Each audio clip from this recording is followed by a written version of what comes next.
Бикүле авылы янындагы 222 гектарлык кырда арпа чәчелә. Кыр эшләренә эшкинелек керешкәннәр. Техника ясау буенча, ремонтлау буенча бик зур эш башкарылды. Авыр булса да зур рәхмәт Рәис Әктәмовичкә, барысында ничек дефектовкалар үткәрелде, кискене барысында запчастларны алып хуҗалыкларга бирде, ГСМ кайтарды.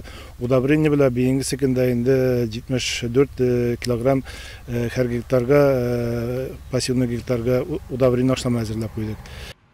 Һава шартлары өстәмә мәшәкать тудырса да, Сөләймановлар чәчүгә мөмкин кадәр күбрәк техника тартырга тырышалар. Бүген төрле участокларда 5 чәчү агрегаты эшли, хезмәт тәүлек дәвамында бара.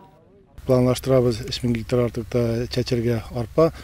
Егетләр матур гына икенче көн инде кырларда эшлиләр. Кешеләребез җитәрлек, механизаторлар бар, горючий, смазочный материаллар бернинде карлык юк. Настрой халыкның бик әйбәт.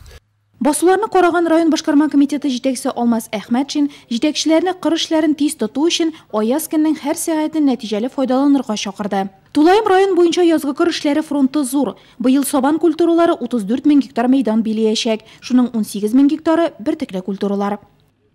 Бүгенге көндә эшли безнең районда 7 агрегат, 16 комплекс, 1-2 көн эчендә бу атнада безнең бөтен комплекска эшкә җигеләр дип уйлыйбыз. Район кырларында уҗым культураларын тукландыру һәм мәйданнарны тырмалау да дәвам итә.